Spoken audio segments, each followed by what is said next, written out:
Pension का पैसे अगर आपके कम आता है उस केस में आपको यहाँ पर क्या करना है, जैसे कि मैंने यहाँ पर आपको लाइव प्रूफ के साथ डिटेल्स में दिखा रहा हूँ। जैसे कि इस बंदे का 88,000 है और यहाँ पर देख सकते हो क्लेम सेटल कितना हुआ है वो भी मैंने यहाँ पर आपको लाइव प्रूफ के साथ डिटेल्स में दिखा रहा हूँ। जैसे कि अब यहाँ पर देख सकते हो 13,560 रुपया यहाँ पर देख सकते हो 30 दिसंबर को यहाँ पर सेटल होकर बैंक अकाउंट में पैसे भी आ चुका है। तो क्या गलती आपको यहाँ पर नहीं करना है, आपके साथ भी ऐसे सेम प्रॉब्लम ना हो, आपके भी पीएफ का पैसे कम ना आए। इस वाले वीडियो को कंप्लीट देखते हैं तो भी आपको यहाँ पर डिटेल्स में पता चलेगा। अगर आपके पीएफ का पैसे इसी तरीके से कम आता है तो आपको यहाँ पर आगे चल के क्या करना है। जैसे कि इस बंदे का 75,000 रुपया कम आया, आपके साथ भी ऐसे सेम प्रॉब्लम हो सकता है, आपके भी यहाँ पर लाखों रुपया कम आ सकता है। तो अगर अभी किसी कंपनी में सर्विस करते हो तो इस वाले वीडियो कंप्लीट देखते हैं तो अभी आपको यहाँ पर डिटेल्स में पता चलेगा आपके यहाँ पर लाखों रुपया नुकसान होने से बच सकता है। उससे पहले आपको यहाँ पर ध्यान रखना है, पेंशन का पैसे विड्रॉल करने के लिए हमें यहाँ पर 10C फॉर्म को फिलअप करने पड़ता है। अगर आप भी किसी कंपनी में सर्विस करते हो 113 मंथ से कम सर्विस है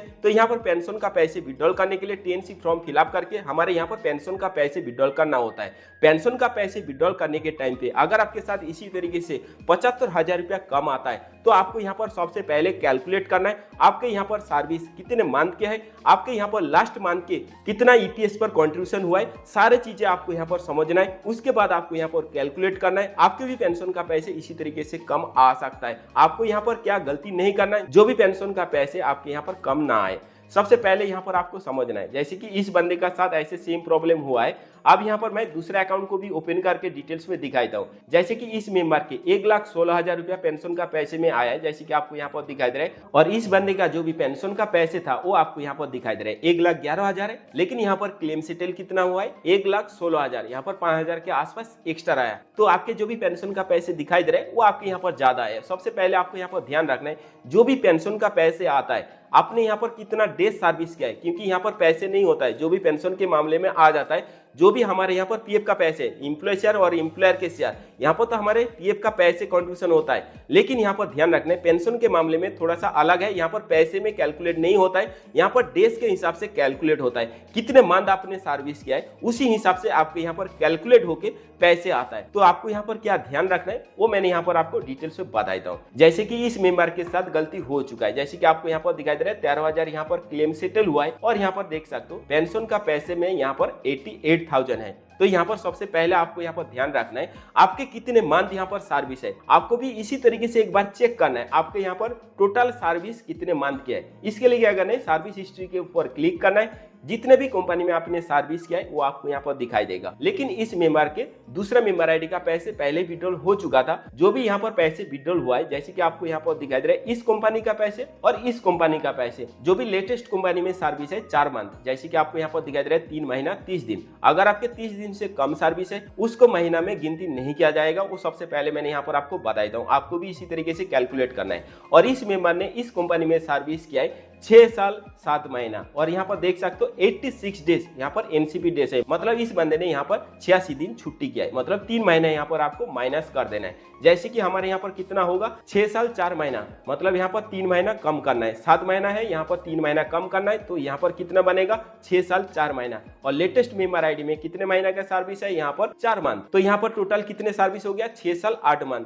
और यहाँ पर मंथ में कैलकुलेट करने में यहाँ पर टोटल 80 मंथ बनता है। आपको भी इसी तरीके से पहले कैलकुलेट करना है आपके टोटल सर्विस कितना है। जैसे कि इस बंदे का टोटल 80 मंथ सर्विस है। अब यहाँ पर आपको दूसरा स्टेप फॉलो करना है, आपके लास्ट मंथ में पीएफ का जो भी ईपीएस बेसिस पर कंट्रीब्यूशन हुआ है वो भी आपको यहाँ पर चेक करना है। इसके लिए आपको क्या करना है, पासबुक के ऊपर क्लिक करना है और आपको यहाँ पर दिखाई देगा लास्ट मंथ के यहाँ पर पीएफ का पैसे कंट्रीब्यूशन कितना हुआ है। जैसे कि आप यहाँ पर देख सकते हो सितंबर मंथ में यहाँ पर कंट्रीब्यूशन हुआ है, लास्ट जो भी कंट्रीब्यूशन है यहाँ पर 2000, जैसे कि आपको यहाँ पर दिखाई दे रहा है, यहाँ पर देख सकते हो 2000 ईपीएस बेसिस पर कंट्रीब्यूशन हुआ है। ऊपर भी आपको दिखाई देगा ईपीएस बेसिस कितना है 2000। तो हमारे यहाँ पर 80 मंथ के सर्विस है, लास्ट मंथ में यहाँ पर जो भी पेंशन का कंट्रीब्यूशन है यहाँ पर 2000 है। तो ये सारी चीज पहले आपको यहाँ पर नोट करके कहीं भी रख लेना है। अब यहाँ पर आपको ध्यान रखना है किस हिसाब से यहाँ पर कैलकुलेट किया जाता है। तो इसके लिए आपको क्या करना है, ईपीएफओ के जो भी टेबल डी के चार्ट है यहाँ पर आपको ओपन करना है। पहले जो भी चार्ट था यहाँ पर चेंज हो चुका है, यहाँ पर न्यू चार्ट आ चुका है, उसी हिसाब से से आपको यहाँ पर कैलकुलेट करना है।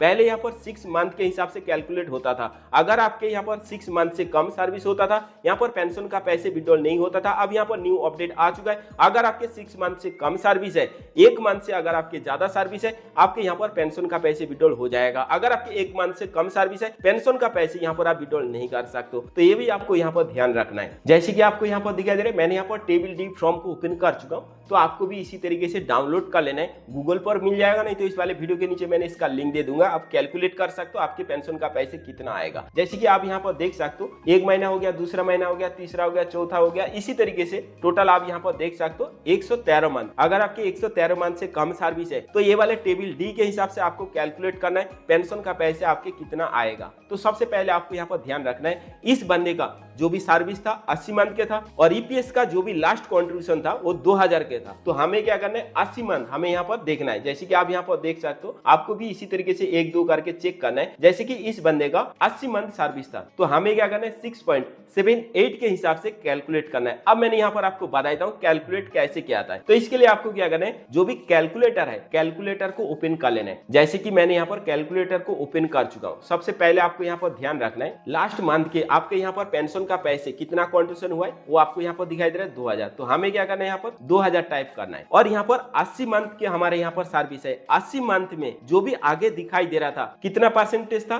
6.78 के हिसाब से। तो हमें क्या करना है, यहाँ पर गुना करना है। जैसे कि मैंने यहाँ पर कर रहा हूँ 6.78, यही आपको टाइप करना है। आपके लास्ट मंथ के ईपीएस बेसिस पर कितना कंट्रीब्यूशन हुआ है, सबसे पहले आपको यहाँ पर टाइप करना है। उसके बाद आपको गुना करना है कितना मंथ के आपके सर्विस है, टेबल डी के हिसाब से आपको यहाँ पर फिलअप करना है। जैसे कि इस बंदे का 80 मंथ के सर्विस है, तो 80 के कॉलम पे कितने परसेंटेज है वो पहले आपको चेक करना है। जैसे कि 6.78 के हिसाब से। उसके बाद आप यहाँ पर देख सकते हो कितना अमाउंट बन रहा है, जैसे कि 13,560 रुपया। और यहाँ पर देख सकते हो, मैंने यहाँ पर आपको दिखाई देता हूँ, इस बंदे का भी सेम अमाउंट सेटल हुआ है, कोई भी यहाँ पर गलत क्लेम सेटल नहीं हुआ है। जैसे कि आप यहाँ पर देख सकते हो 13,560 रुपया, और मैंने यहाँ पर कैलकुलेट किया था, आप यहाँ पर देख सकते हो 13,560 रुपया। तो यहाँ पर आपको समझ में आ गया ईपीएस का कैसे कैलकुलेट होता है। और जो भी पैसे ज्यादा आया, जैसे कि मैंने पहले दिखाया था, वो मेरा ही अकाउंट था, तो आपको ध्यान रखना है, आपको भी इसी तरीके से गलती नहीं करना है। अगर आपको पेंशन का पैसे ज्यादा लेना है, तो आपको क्या करना है, जिस भी कंपनी में आप सर्विस करते हो, लास्ट मंथ के जो भी सर्विस होगा, फुल मंथ आपके यहाँ पर सर्विस होना चाहिए।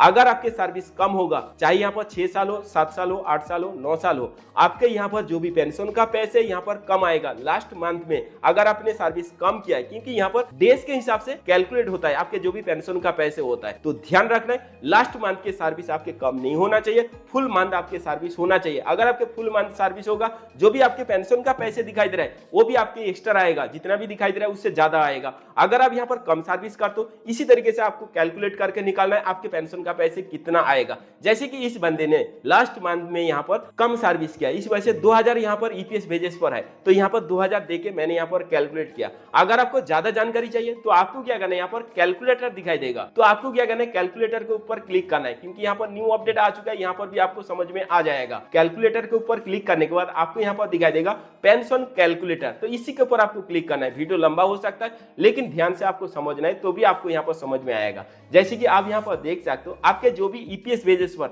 लास्ट कंट्रीब्यूशन है वो भी आपको यहाँ पर पता चल जाएगा। जैसे कि यहाँ पर देख सकते हो 2000 लास्ट मंथ में कंट्रीब्यूशन हुआ है, तो भी यहाँ पर आप चेक कर सकते हो आपके लास्ट मंथ में कितना कंट्रीब्यूशन हुआ है। अब यहाँ पर आपको समझना है, अगर आपके साथ इसी तरीके से प्रॉब्लम होता है, आगे चल के आपको यहाँ पर क्या करना है। पहले क्या होता था, अगर आपके पेंशन का पैसे कम आता है, दोबारा क्लेम कर सकते थे ग्रीवेंस रजिस्टर करने के बाद, लेकिन अब यहाँ पर ये वाले प्रोसेस काम नहीं करता है। अगर आपके पेंशन का पैसे कम आता है, आपको क्या करना है, पीएफ ऑफिस में जाके यहाँ पर 10C फॉर्म को फिलअप करके फिजिकली सबमिट करने पड़ेगा। ऑनलाइन कोई भी प्रोसेस नहीं है। पहले यहाँ पर ऑनलाइन होता था, एक बार क्लेम सेटल होने के बाद ग्रीवेंस रजिस्टर करने के बाद दोबारा यहाँ पर 10C फॉर्म को फिलअप कर सकते थे। अब यहाँ पर 10C फॉर्म को फिलअप नहीं कर सकते, क्योंकि यहाँ पर एक बार सेटल होने के बाद ब्लॉक हो जाता है। तो यहाँ पर जो भी प्रॉब्लम था मैंने यहाँ पर आपको डिटेल्स में बता दिया कि आपको गलती नहीं करना है, जो कि आपके आगे चल के लाखों का नुकसान ना हो। जैसे कि इस मेंबर के 75,000 रुपया कम आया, आपके भी यहाँ पर लाखों रुपया नुकसान हो सकता है, तो ये वाली गलती नहीं करना है। लास्ट मंथ के जो भी सर्विस होगा, फुल मंथ आपके सर्विस होना चाहिए, नहीं तो इसी तरीके से आपके भी कम आएगा। मैंने यहाँ पर आपको डिटेल्स में बता दिया। कोई भी अगर कंफ्यूजन हो